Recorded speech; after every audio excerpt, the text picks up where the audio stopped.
started. So I declare the agenda briefing session for Tuesday the 23rd of January open, and I welcome everybody back on deck after I hopefully was a great break for you all, and you're all ready to go for a very busy 2024. So a reminder that the agenda briefing sessions are used to inform councillors on the items of business to be presented and discussed at the forthcoming ordinary council meeting. These meetings are open to members of the public who may request to present a deputation to council relating to an item on the agenda. No decisions are made at these meetings, although councillors can request additional information or alternative wording be provided to allow for motions to be prepared for consideration at the forthcoming ordinary council meeting. Any statement regarding any planning or development application made during an agenda briefing session is not to be taken as a notice of approval. Anyone who has an application lodged with the Shire must obtain and should only rely on written confirmation of the outcome of the application and any conditions attached to the decision made by council. An audio and visual record will be made by means of live streaming of these proceedings and uploaded to the Shire's YouTube page for viewing. Acknowledgement of country. The Shire of Harvey acknowledges the traditional custodians of the land and their continuing connection to the land, waters and community. We pay our respects to all members of the Aboriginal communities and their cultures, and to elders past, present and emerging. Record of apologies and leave of absence. I have an apology from Councillor Boyland and Councillor Councillor Crispin is on his way. Declarations of members and officers' personal interest. There's a number there from councillors. Councillors, do I have any other declarations? Councillor Carboni. Like Councillor Dickinson, item 7.2.2, I'm a member of Harvey Brunswick National Football Club, and I'll stay in the chambers and judge the case on its merits. Lovely. Any others, councillors? Councillor Junio? I'm also a member. I'm also a member of the Harvey Senior Citizens Committee, so you'll be staying in chambers? I'll be fair in impartiality, interest in it. Thank you. Anyone else? Thank you. Deputations, councillors, I will be reading a deputation that's been received from Francisco Arsenio in regards to item 5.3.5, which is in regards to 24 Barnes Avenue, Australind. Unfortunately, they cannot make today's meeting. Regarding our code proposal changes of 24 Barnes Avenue, the existing planning proposal doesn't meet council law. They want to build out to our common boundary, not respecting the legal 900mm distance. It's a fire hazard among other reasons, potential damage to the common fence, our retic lines and to our car park by the footings. I don't want gutters on the fence line. He already has tied a trellis to our common fence and planted 2 large creepers without seeking our permission. This has begun to damage the fence capping. It worries us that they have half 6 vehicles and park them often on my boundary line, causing damage to the asphalt. We do not want them to encroach further to our common boundary. They already have an existing garage at the legal 900mm distance. The height of the carport would block the estuary views from the rear of 26 Barnes Avenue and could affect the value of 26 and 28 Barnes. We disagree with the construction of this carport. Are there any other deputations? No, thank you. Okay, councillors, we'll get into the officers' reports. So 5.1.1, which is the corporate business plan for 23-24, quarterly report for quarter 2. Councillors, do we have any questions in regard to the corporate business plan? Councillor Dickinson? Thank you, Madam President. I just had a query in regards well, I had a few queries actually, but I'll probably list them individually for a response. The first one was the Harvey Region Trails and Adventure Master Plan. Just wondering if we could have an update on that, and I noted in the attachment that DBCA were not supporting it, so I was just wondering where to now for that one. Thanks. Mr Hall? Yeah, through you, Madam Chair. You're correct, Councillor Dickinson, in terms of DBCA not being supportive of it, and that lack of support needs to be qualified in that the majority of their concerns are to do with resources. In terms of an additional spur line, they have concern with regard to the impact that it's going to have on them. They have not been capable of coming to a series of individual meetings, so we have invited them to sit on our Tourism Advisory Board, where we can have them for one meeting and pick their brains on a lengthy number of topics. So again, they're not supportive of it, they just have concerns with regard to the resourcing of it going forward. Myself and other officers have been out on a number of occasions to try and find an appropriate alignment. We believe that we're nearly there, and we have a meeting with one of the other funding partners, with Alcoa, tomorrow afternoon to discuss some documentation going forward, because we need to link into their mine management plan. So things are happening, yes. Thank you. My next question was to do with 2.1.4.2. It says that they're awaiting response from the Brunswick CRC, so it's on hold for the library service to Brunswick. I was just wondering what the implications of this are, considering that every year the CRC put in their grant submission an amount to cover the cost of running their community library, and due to the grant submission period coming up, I was just wondering what the level of service would be, and whether, yes, it's going to be sorted before then, and whether a mobile library service had been considered.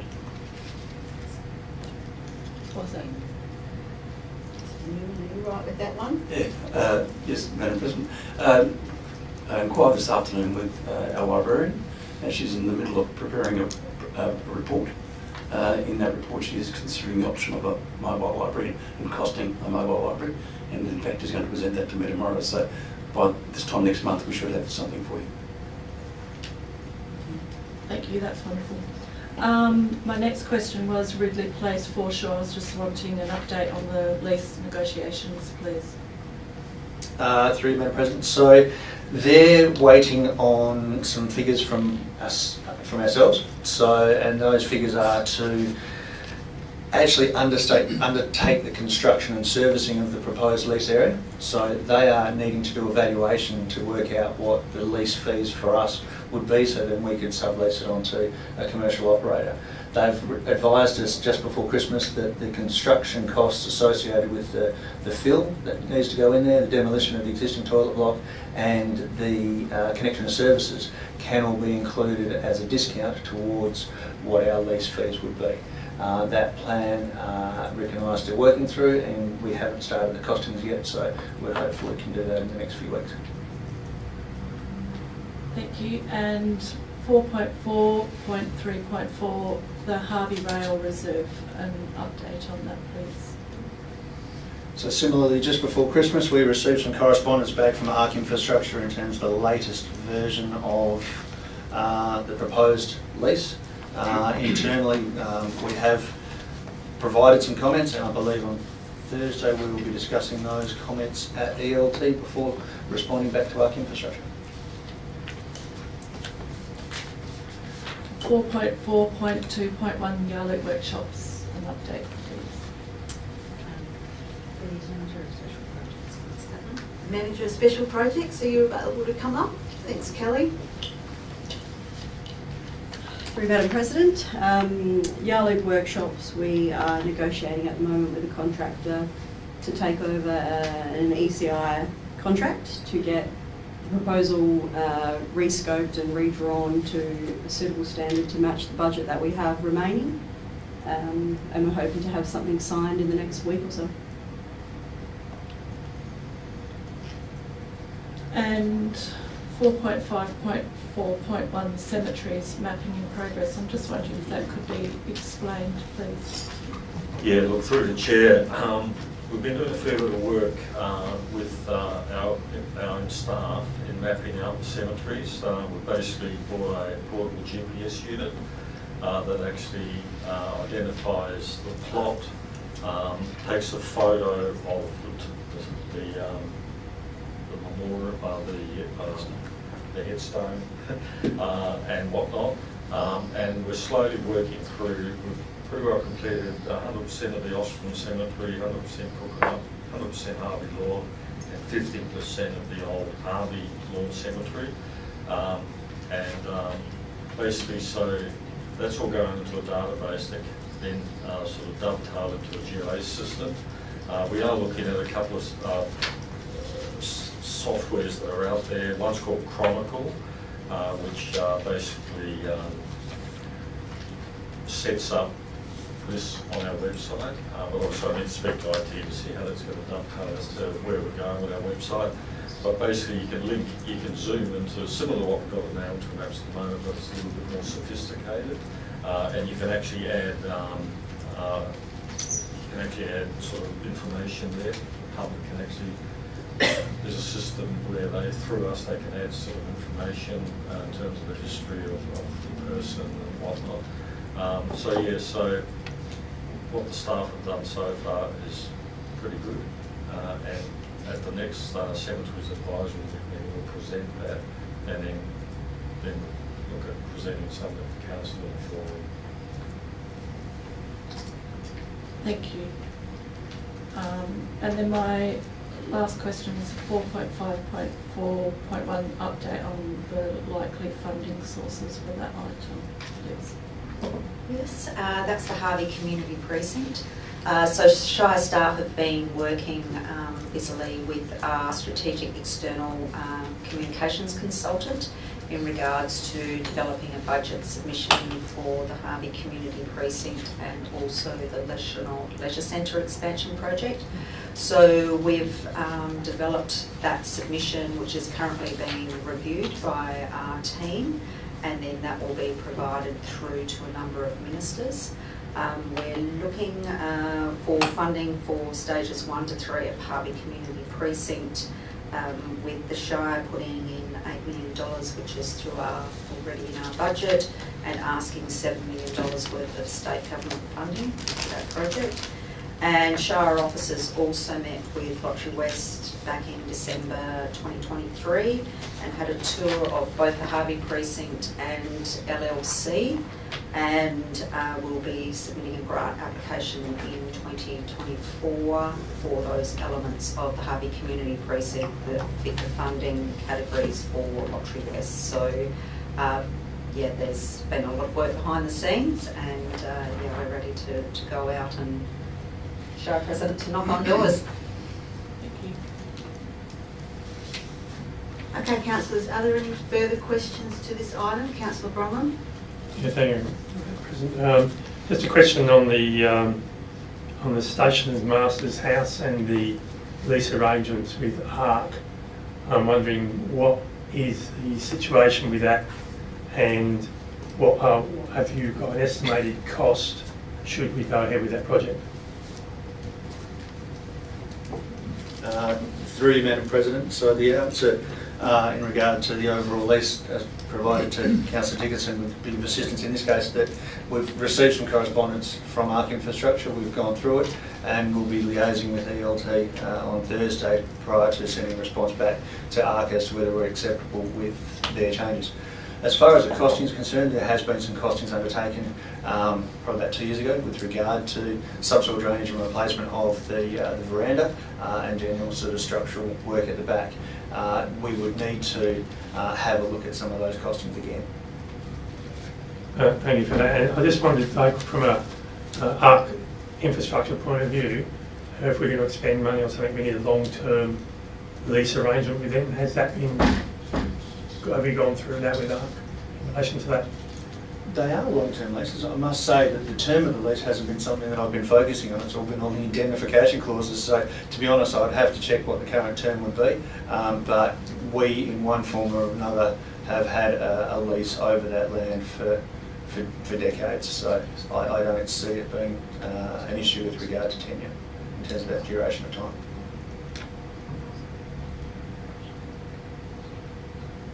Okay, councillors, any further questions? Okay, 5.1.2, which is the lease Harvey Main Street Incorporated trading as Harvey Community Radio. Do we have any questions in regards to this item? No, thank you. Item 5.1.3, which is the Council Action Register January 2023 to December 2023. Any questions, councillors?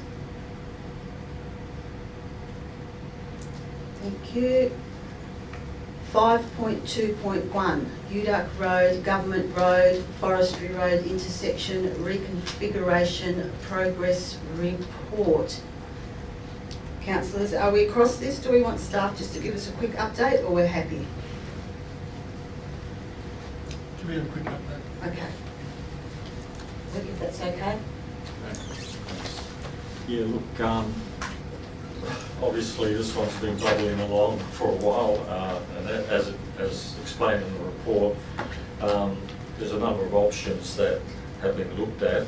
We have got funding from Main Roads, the original road group funding, where they put in 2/3, we put in 1/3, so total budget 750,000.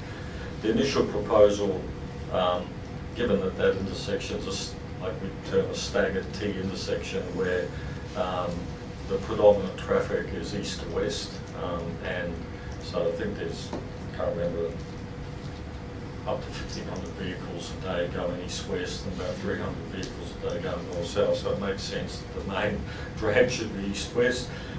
So went to council some time ago and basically advised council that we're really looking at investigating that intersection and applying for funding. We subsequently discussed a proposal with Harvey Beef. They were quite amenable to the road being deviated through their land. They recently purchased the land on the south side of Uduck Road, so they sort of owned the land both sides. Don't own any land, unfortunately, on the western side of Government Road. But anyway, the option we came up with was to basically deviate at Uduck Road through Harvey Beef and then link it into Forestry Road. And the land we actually take from Harvey Beef, we basically do a land swap with the existing road reserve. So there's no actual, no one loses out, and it's a bit of a win-win. We thought it was a good option, and we went and saw Main Roads, and they gave it a big thumbs down from a geometric point of view and site distances and all that. Even though we didn't necessarily agree with Main Roads, basically sort of got us over the barrel a little bit because they are the authority that signs these things off and provide the lining and regulatory signage and all that. And if we don't get that, we can't really build a compliant road. So options 1, 2 and 3 were looking at different options through Harvey Beef land, which every time we went back to Main Roads they said no. So then we looked at extending into the private land on the other side of Government Road. So we set up a meeting with the owner there, and basically it all just got too hard in terms of what they wanted, in terms of what we could give them, and also the land swap. They would have to end up getting a bit of the Harvey Beef. It all got too complicated. There's a very large water main that runs along Government Road from the desal plant to a storage tank up on the hills. That's only got a certain amount of cover. That cover would have been affected. There's some Harvey water infrastructure, Western. So it all just got too hard. So and then the owner, every time we negotiated, met the owner, there was more and more sort of things that came out, demands. There was even a talk of some remuneration. So we didn't go any further there. Even though Main Road sort of liked that proposal, but they wanted us to actually approach further into that private property to get a bit of alignment. So that was option 4, and then we looked at option 5. Then we came up with a roundabout option, which main roads were quite amenable to, but it meant the whole roundabout would be located in Harvey beef land, which when we met with Harvey beef, they said no, not supported, because they weren't getting any land back. So I suppose we came down to option 7, which basically we came up with a proposal. Main roads had a look at it, they modified it, and that is the proposal that we're suggesting in this report that we go forward with, which really contains the road within the existing road reserve. There's no land requirements, and proves the geometry and alignment. Still not making that the main east-west route, but it does improve safety. And what we're suggesting is that the only way we would support that is if main roads look at lowering the speed along Government Road, which initially they've said no to, because the Government Road is 110 and the other roads at 90 and 100. So we can do it by stealth. We can look at putting physical measures in there to lower that speed through that section if need be. But my preferred option is to work with main roads to get that section of Government Road through the intersection down to a reasonable speed. It's only 300 vehicles a day, and most of the near misses and accidents have resulted from people coming in Government Road at excessive speeds through that intersection. So for option 7 to work, we need to get that speed down, and I think if we get that speed down, we can come up with a reasonable proposal through there, looking at a central sort of back-to-back curve, because we're going to have a very wide expanse of asphalt, and we don't want people going in there doing donuts and doing silly things at night, and also introduce some red asphalt, and I think we can make it look really good as an interstate in Harvey that accommodates larger vehicles and improves safety. So this is what we're recommending moving forward, and if council are happy with that, we'll progress that to the next level in terms of sort of speaking of main roads, formalising designs and doing design documentation, actually get something happening out there. Unfortunately, it's not what we wanted right at the start, but it's all we've got at the moment. Thanks, Mr. Loxley. So, are there any other questions in regards to this item? Councillor Bromwell? I just wondered what was the road, the main roads criteria for setting speed, given you've got roads like the Coalfields Highway, it's 100, and as you say, forestry roads are 100, and you've got 110 on the other road. I just don't understand what criteria they're using to determine the speed of it. So, do they have some type of guidelines that could be obtained? Yeah, look, they've got their speed zoning guidelines, which they seem to be pretty rigid on those guidelines. Even though look at Forest Highway, it's got different speeds all over the place now. Clifford Road, they've changed the speed there. I just think that we can get this one over the line, and I can't see any reason why not. Given that the main traffic is east-west, not north-south, and I don't think motorists are going to be adversely affected by having to slow down. Even the south-west of the highway heading north, there's a railway crossing where they've actually lowered the speed from 110 to 80 either side of this railway crossing. It's been done before, so it's not new. Okay, no further questions, councillors? Thanks, Mr. Loxley, for that. Item 5.2.2, 30% light vehicle fleet electrification by 2030. Councillors, are there any questions? Councillor Coleman? Thanks, Madam President.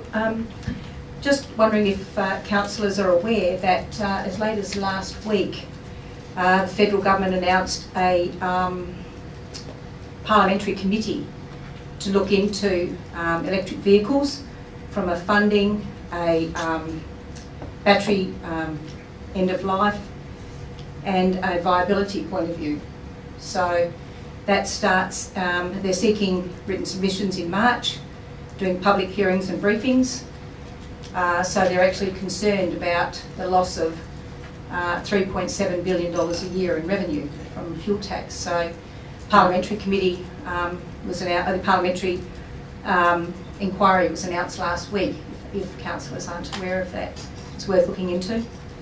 Thank you. Thanks. Look, through the chair, I've got Harry in the audience, but look, I'll just mention that in New Zealand, the uptake of EVs has been pretty swift, and the government is now introducing a road user charge on EVs. They've already got a road user charge on diesel vehicles there, so you actually buy diesel a lot cheaper over there, but you do pay a road user tax on diesel, and it's so many dollars per 1,000 kilometres, and they're looking at introducing the same thing for EVs, because obviously there's loss of revenue, and that's obviously, you know, it's something that's where the government gets their income to fix roads, and through the tax on fuel excise and whatnot, and also licensing fees for vehicles. So, yeah, I mean, look, Blind Freddie is going to tell you that if everyone's driving around an EV, there's going to be a road user charge, because they really lose a lot of revenue. But I don't know if Harry wants to add something to that. I was just going to invite Harry up, because I know okay, he's so sorry. passionate about this. He's done a lot of work in regards to this report. So, Mike, following on from Mr. Loxnicker, is Harry, can you just give us a quick brief on how you would see this being implemented within our Shire? So the way to look at it as far as within our Shire, so the question before looking at sort of the end of life and all that sort of big picture stuff, so like the Director of Infrastructure said before, there are the road usage tax, like they tax the fuel, so they have to find that money eventually. I believe they were looking at actually introducing it within the next 1 to 2 years, but pushed it back to 2027 just to not discourage sort of uptake in these next sort of few years. But all that sort of stuff will find its way. As far as end of life stuff, when you talk about the electric vehicle as a whole, basically the only thing that you might think would be different as far as end of life is the electric motors and the battery itself. So electric motors are very valuable, and the battery itself is almost 100% recyclable. The only thing that isn't recyclable is just the small bits of plastic that's within the case of the battery. Something to note as well is it's not an alien thing to recycle these batteries. Australia is actually doing that already. So there's 2 companies that do that at the moment. They're both operating over east. One of them's called EnviroStream, the other's called EcoCycle. The Shire actually works in part with both of those companies at the moment. So what will happen is, as you have more feed with more batteries coming at their end of life, you'll have more economies of scale of building these recycling facilities. And the fact is that the product that you get at the end is extremely valuable, because then you don't have to go for the raw lithium, the nickel, the copper, well, actually cobalt's kind of getting phased out, and all the other sort of elements. Then you're able to provide it and create that sort of circular economy instead of going for the raw materials. So as far as that, yeah, I wouldn't say that's something the Shire should be particularly concerned about, because I don't see any major issue there. As far as our internal operations, the thing to keep in mind here is that these vehicles that officers use are a tool. They're a tool to do their job. So if we can have a vehicle that does the same job as a internal combustion engine vehicle that can stack up and be more viable fiscally and environmentally, and then you also take in consideration the fact that you don't have to find particular matter from burning the fossil fuels, which have major health implications, then you actually have positive social impacts as well. So, and also to keep in mind is we're only keeping these vehicles for 80,000 kilometres. So most of the vehicles have a warranty to about 160,000 kilometres before you go for any extended warranty. So we're putting it back on the market, and from my research from the vehicles that are in line with what we'll be procuring, you're kind of looking at around a depreciation rate at 3 years, or around 80 to 100,000 kilometres, of about 25 to 35%. So it's not outlandish compared to a standard vehicle. So you're basically putting these vehicles, actually what you're doing is you're creating more affordable electric vehicles for the community, and they're buying them with another 80,000 kilometres of warranty on them. And then if they choose to do extended warranty, that's them. That's if you have concerns about battery replacement costs and all that sort of stuff. But yeah, as far as we're concerned, these vehicles stack up financially, environmentally, and they do the same job. Good. Councillors? Yeah, Councillor Bronwyn. Yeah, thanks for that. It's interesting information. I just wondered, 30% means we've got 70% of vehicles still running around on fuel. I wondered why we set our target so low. So through the chair. Yes. Something I didn't specifically set this target, but it's good to, I think it was really good to bring this to the forefront, because a lot of the work as far as looking how it stacks up economically and all that, it then can be modular, and it's like, well, if we want to go another 10% or not, you can do that. Something to note is that state legislation on what the actual emission reduction targets will be, the bill has gone through at the moment, so that hasn't been confirmed, and what that will have is that'll have the interim targets that the state will be looking for before 2050. So what I imagine the best plan moving forward will be is once they're released, we can then base our internal reductions off those state targets rather than doubling up. Okay, thank you. Councillor Kabani. I just want to ask a question on the charging stations, and I read somewhere where Shires over East are charging to power the vehicles. I gather to get a bit of cost recovery somehow. So when you charge your car up in the Trendale Shopping Centre charging stations, who gets the money? Does Trendale Shopping Centre take the money for that, or does that go straight to Western Synergy or whatever when you swipe your card? The same in Harvey with the charging station there. Or if we were to put one in the main street of Harvey, can we charge what we like and then when they pay we can add on a percentage for cost recovery? I guess that's what I'm getting at. That, through the chair. That, the public charges, that's something the Shire could look into doing. So other local government authorities have done that, but that can be a bit of a slippery slope, I think, if it's not managed properly. You want to have a lot of partners if you're going to do that, so I would say it's ill-advised for the Shire itself to look at sort of setting that up, maintaining it, looking after all the software for that charging station and doing all the billing and all that sort of stuff, because it's quite time intensive, and I don't really think it's not local government core activities. So that we're not really in the business of charging for fuel. I think the best bet is to, similar with the ones that are set up in the Trendale shops and in Harvey, is the RAC Electric Highway. So that's a partnership between RAC, ChargeFox, which is a subsidiary of RAC, the Shire and Synergy. So they all work in part. Essentially the Shire has a pretty good deal there because it doesn't have to do anything as far as the maintenance contracts when they go down, the servicing, all that sort of stuff. The software is done by ChargeFox and all the maintenance is organised by the RAC, but yet that charging station is available to the community.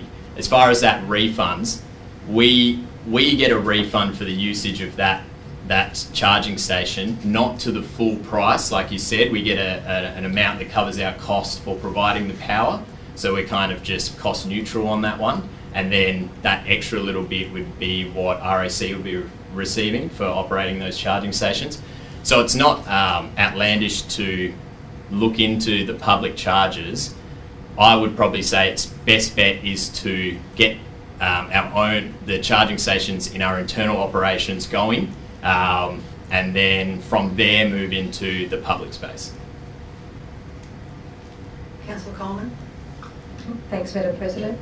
Whilst we're talking about charging stations, whether it be in partnership with the RAC or our own internal ones, I've noticed, can we ensure that the charging stations in the future are drive-through or drive-past? Because currently we've got people undoing their trailers, reversing their car in, and then having to stand guard on their trailers to charge their vehicles in Harvey. So perhaps if we could look at certainly our own, because our own fleet have trailers and stuff attached, and any future partnerships with the RAC throughout our shire would be great if they would what they call drive-through or drive past, like petrol houses. Yep.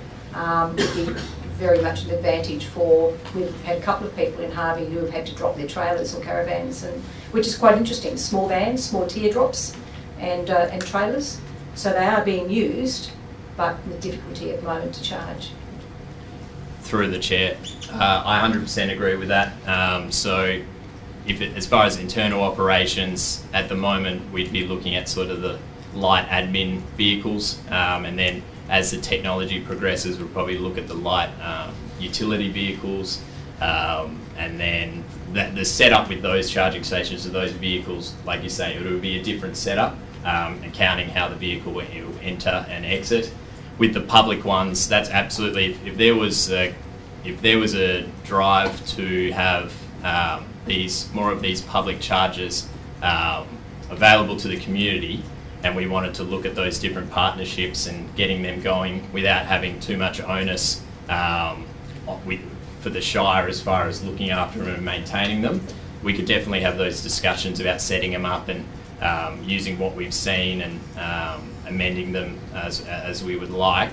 And my discussions with our RAC as far as the electric highway have been really good. They're really open. I think what they're doing now is they're looking at all the stations they have already, and what it'll take to upgrade them. So you don't actually need like the ChargeFox account. You can just have your card and just tap with a normal credit card or debit card.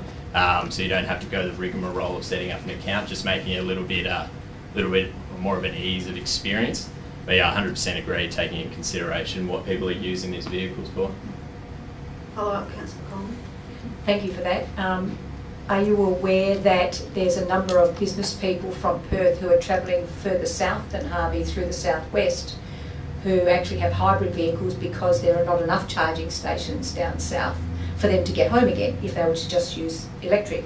So therein lies an opportunity for Harvey to bring them in and spend some money here if we were able to have more partnership charging stations here, because they could certainly get down and back to Harvey, but not necessarily back to Perth on the one charge. Through the chair, I absolutely agree with that as well. So at the moment, you're right. There is quite significant distance between these fast chargers, and there definitely is a link between having these in your town and increasing sort of the tourism or the people coming through the town, because it's a place they need to stop. So they're going to stop, and even if you have quite a significant fast charger, you might still be there for 15 minutes, half an hour. So you're going to use get a coffee or whatever, or go to the local businesses before going back to your car. So it can definitely activate a lot of economic benefit within a town. Thank you. Councillor Campbell-Grego. Thank you, Madam President. Harry, I could just see the passion flowing. So I look at the big picture. Yep. Okay. And I'm all for cleaning up the planet. But what my concern is that sometimes throughout the year, Western Power struggle to provide enough power to support the public through air conditioners and one thing like that.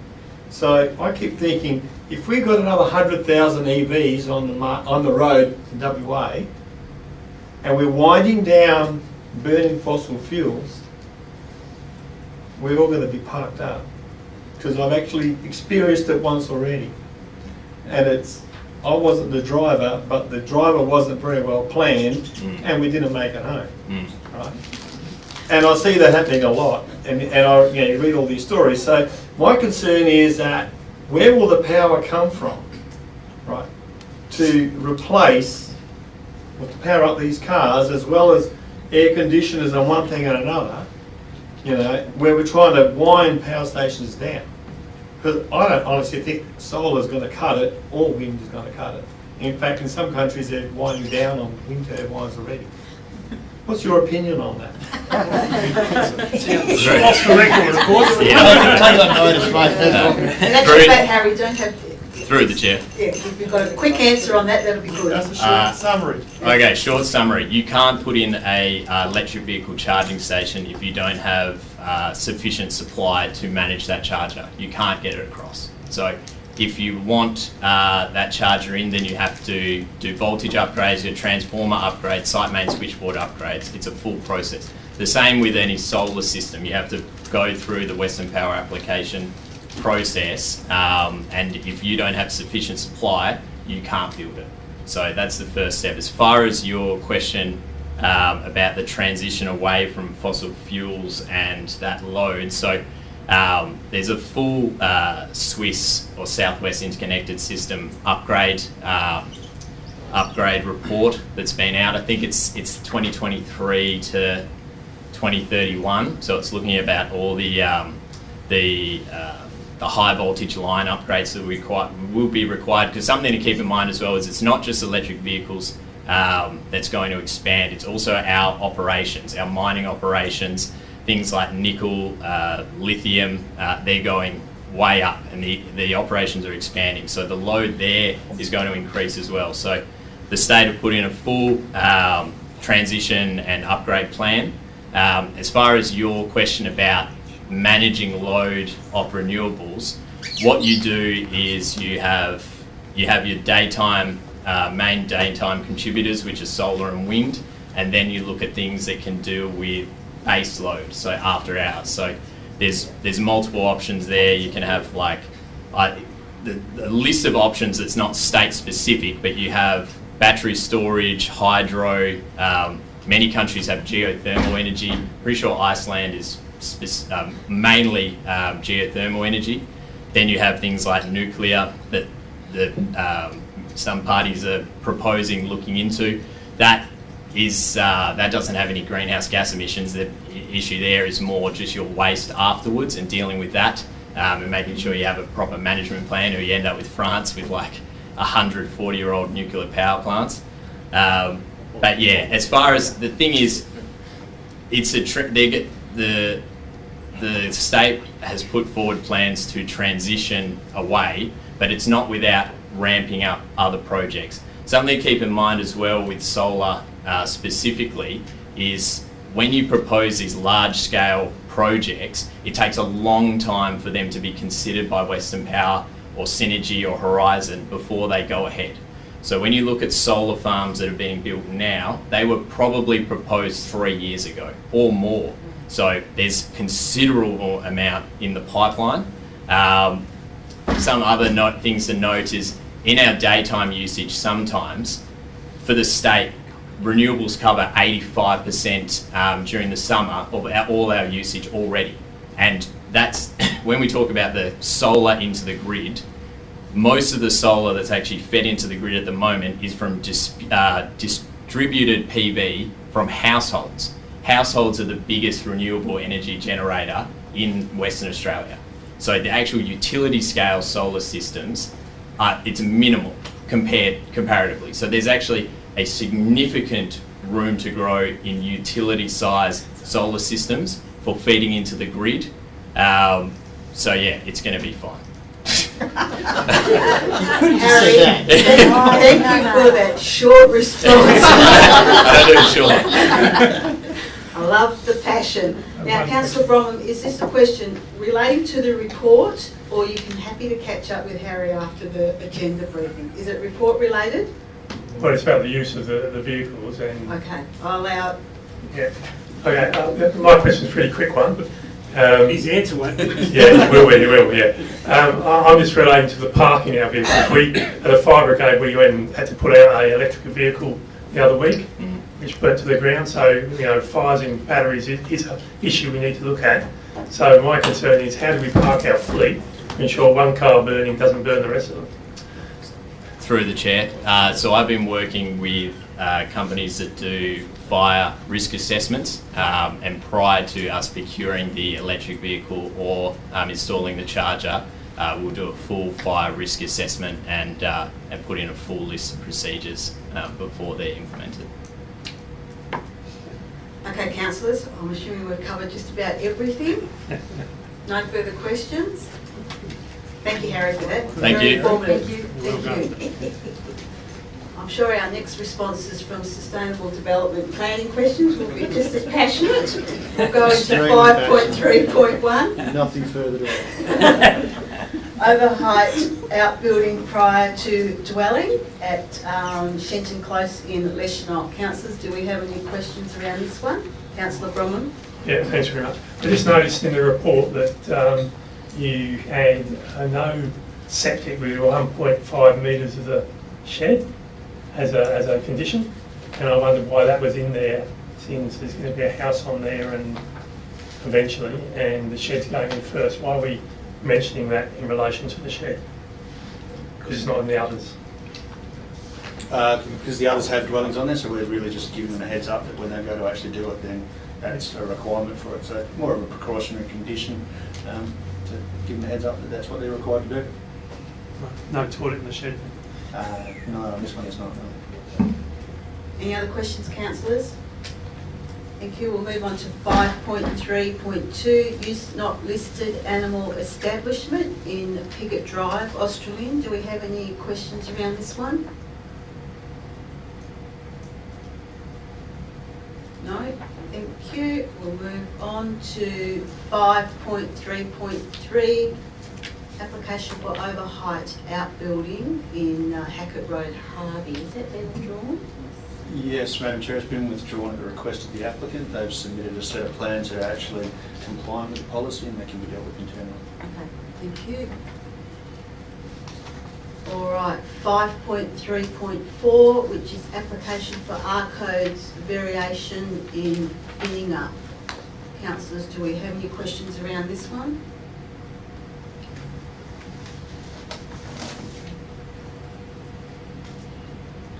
I do have just a concern. This is the one in regards to the shadowing. Is this the one with the Overshadowing was raised as yeah. part of the concern, so we did actually include the overshadowing diagrams to actually confirm that it doesn't actually adversely impact the adjoining property. It just brings back. Yes. That's why we put the diagram in there this time. Thank you, but are we able to get that diagram up? Because I do believe that there is quite a bit of impact on the neighbouring residents. So I suppose my question is, and because they've put in an objection, has there been any other designs considered in regards to this patio? And actually, given the fact that officers considered it was actually compliant with the overshadowing requirements, we would not have gone back and requested an alternative design change. Okay then.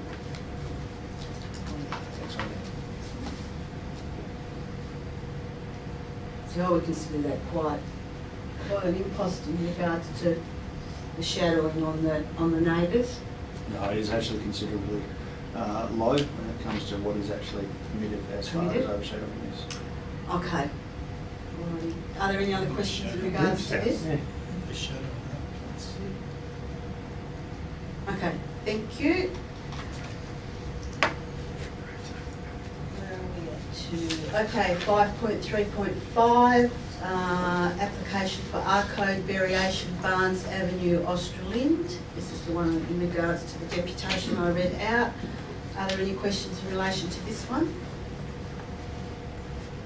Chair, if I may just make a comment. Yes. Is that the submissions that was, the deputation that was submitted was very consistent with the objection that we received during the assessment of the application. So those concerns were actually taken into account, and when having a look at the aerial photography, the immediately adjoining property that's 24 and 26, I think it is, owned by the same person. One is actually developed as a car park to support previous home occupation, home business that was there.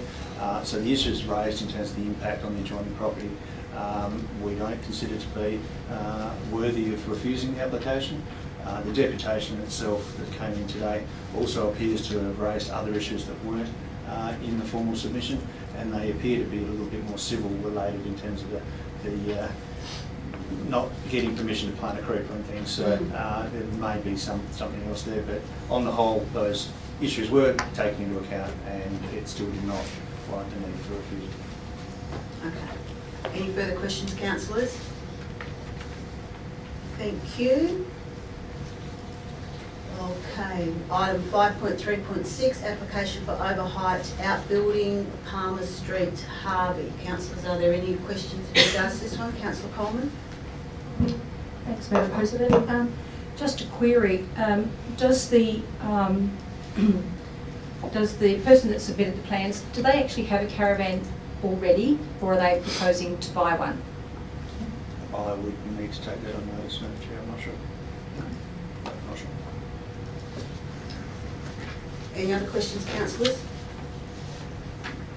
Thank you. 5.3.7, application for a change of use, short stay accommodation in Monitor Way, Australind. Councillors, do we have any questions in regards to this item?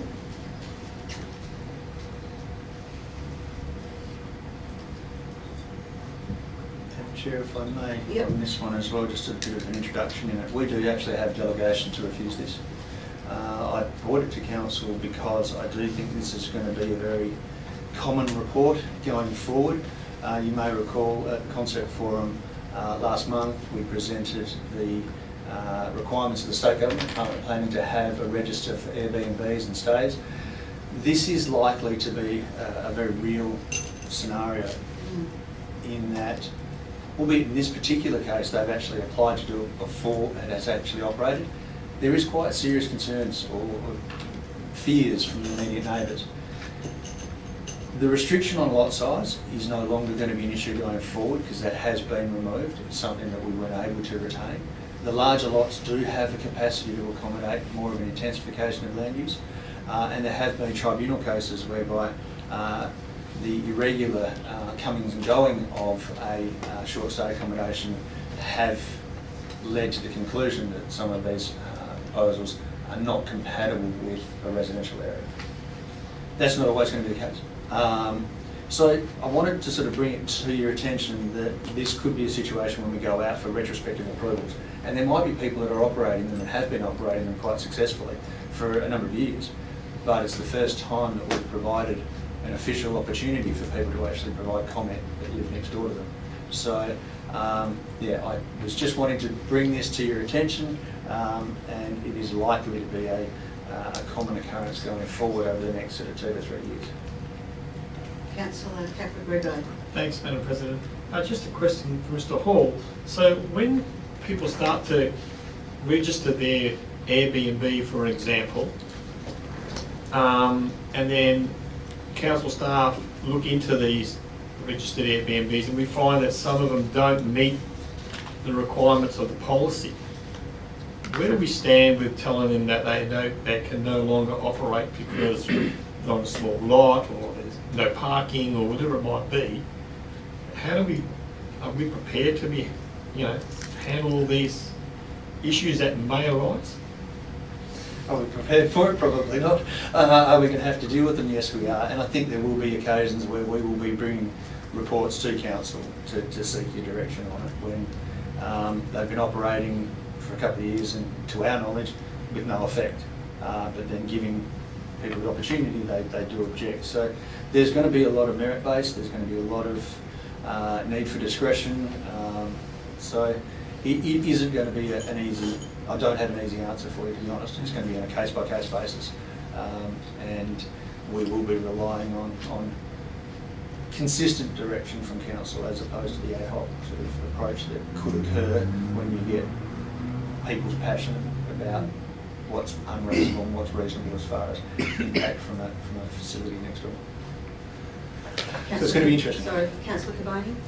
Yeah, just for everyone's information, I have forwarded a notice of motion to the CEO to get written up for the February meeting for the Shire to implement a housing policy, or short stay accommodation policy, which if you have a look on the internet, most of the other shires have one now. Shire Cape have got one getting advertised at the moment. It's on their website. So I've put forward to get a notice of motion draft up with regards to this very issue. Councillor Coleman. Thanks, Madam President. As the councillors all know, I run a B&B, and you may be aware that we've got 12 neighbours, direct neighbours. So we had to get permission to, because we did the right thing and came to council or came to the Shire, got that registered. We get investigated, we get health department out twice a year.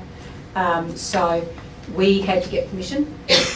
Conversely, last week we had a beautiful Italian couple come into Harvey to work at a local farm. Went to a short stay accommodation that was all but an abandoned house.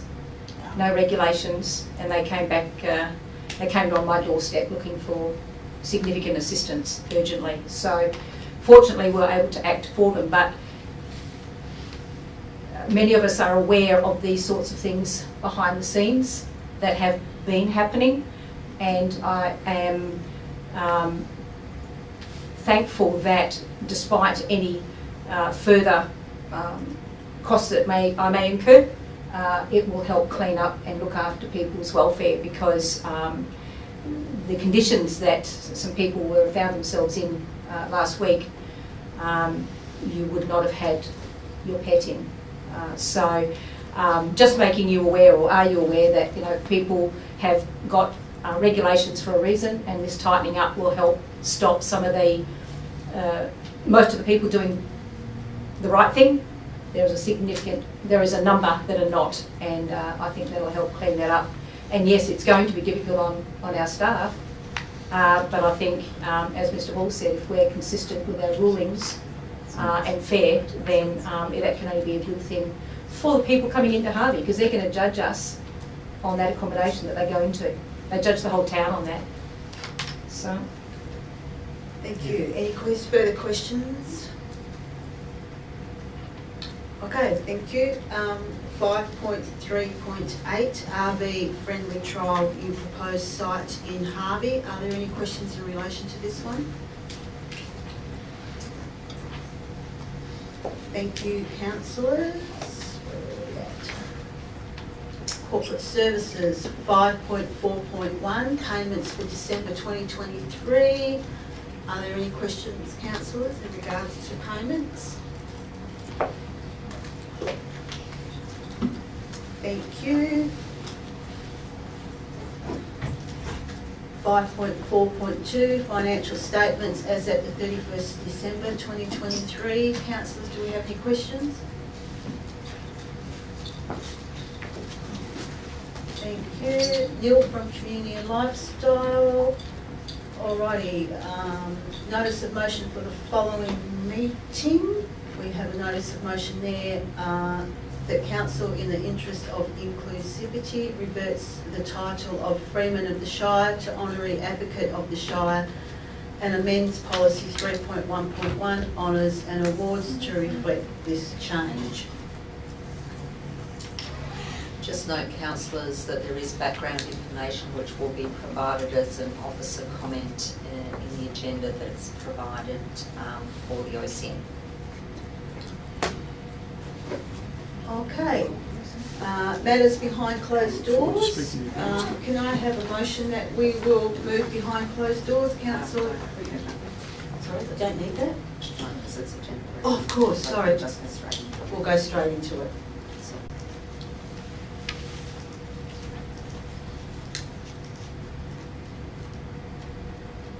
Okay, thank you, councillors and staff, for the agenda briefing today, and I'll declare the agenda briefing closed. Thank you.